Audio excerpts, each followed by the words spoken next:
Hello everyone, good evening. So आज मैं आपको सेकंड टिप देने वाला हूँ वेट लॉस का। Alright, so in this series the first tip is already out and in the first tip I talked about importance of salads in weight loss. अभी ये जो सेकंड टिप है, this is about restricting refined carbohydrates. Okay, so हमको carbohydrates को थोड़ा सा समझना पड़ेगा। Alright, it's a macro nutrient. और बेसिकली मैं जो कंसल्टेशंस करता हूँ उसमें मैंने देखा है almost everybody is having excessive intake of carbohydrates. All right, so we need to understand these carbohydrates a little bit. Okay, so carbohydrates basically दो तरह के होते हैं। एक को बोलते हैं सिंपल कार्बोहाइड्रेट्स और दूसरे को बोलते हैं complex carbohydrates.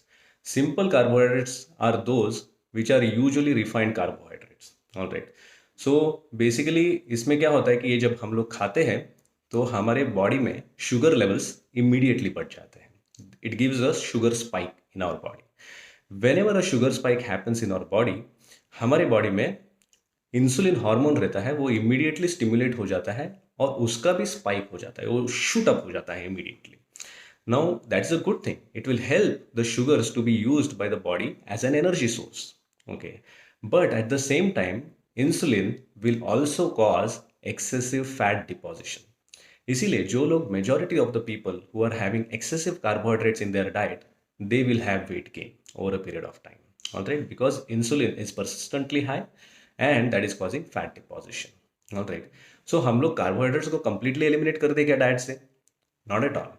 All right, we need carbohydrates because our body's preferred method of using energy is carbohydrates. Carbohydrates से वो energy derive करता है, so हमको carbs चाहिए. इनफैक्ट हमारा इंडियन ट्रेडिशनल डाइट जो है, it is actually rich in carbohydrates. All right, लेकिन 1980s 90s के बाद क्या हो गया कि वो कार्बोहाइड्रेट जो पहले कॉम्प्लेक्स थे वो अभी रिफाइंड हो गए और वो सिंपल कार्बोहाइड्रेट्स हो गए majority of our diet. We should understand what are the simple carbohydrates. आपके डाइट में अगर केक्स, चॉकलेट्स, पिज्ज़ाज, बर्गर्स, ठीक है, फिर अगर आप राइस ले रहे हो, specially the polished rice one, ठीक है, जो एक्सेसिवली वाइट कलर रहती है, या फिर अगर आप व्हीट खा रहे हो, जो चपाती जो बनाते हैं, सो आटा जो है वो अगर रिफाइंड आटा अगर आप खा रहे हो, those are all simple carbohydrates. Okay, अगर आप कोल्ड ड्रिंक्स ले रहे हो, अगर आप कुछ पैकेज फूड्स खा रहे हो, स्पेशली जो भी पैकेज फूड्स रहता है, it is rich in simple carbohydrates. So those all will give rise to insulin spike and fat deposition. इसीलिए हमको पैकेज फूड्स, रिफाइंड फूड्स से दूर रहना है. सो अभी अगर हमको कार्बोहाइड्रेट्स लेने हैं तो कौन से कार्बोहाइड्रेट्स लेने चाहिए? Okay, so we should take something called as complex carbohydrates. Complex carbohydrates का एडवांटेज क्या है? ये जो कार्बोहाइड्रेट्स है, ये एक्चुअली हमारे बॉडी में शुगर लेवल्स को इमीडिएटली राइज अप नहीं होने देते हैं. It releases the sugars slowly. These are the carbohydrates, they have low glycemic index. For example fruits, vegetables, फिर होल ग्रेन्स, लेग्यूम्स, पल्सेस, ये सब जो है, these are all complex carbohydrates. अगर आप फ्रूट खाते हो उसमें शुगर तो है, लेकिन शुगर के साथ साथ फाइबर्स भी है, वाइटामिन्स भी है, मिनरल्स भी है, ट्रेस एलिमेंट्स भी है. सो ये सब कॉम्बिनेशन जो है, ये शुगर लेवल्स को इमीडिएटली शूट अप होने नहीं देता. They have a low glycemic index and that is why actually they can be good energy sources.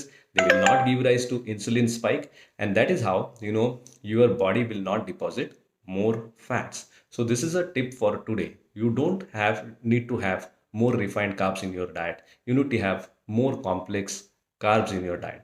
How much of your diet should be composed of carbohydrates? Usually around 50% of your diet should be made up of carbohydrates, especially complex carbohydrates. अगर आप ये करेंगे तो आपके body को क्या advantage होगा, वो मैं बताता हूँ. आपका वेट लॉस होने लगेगा, this is the first thing.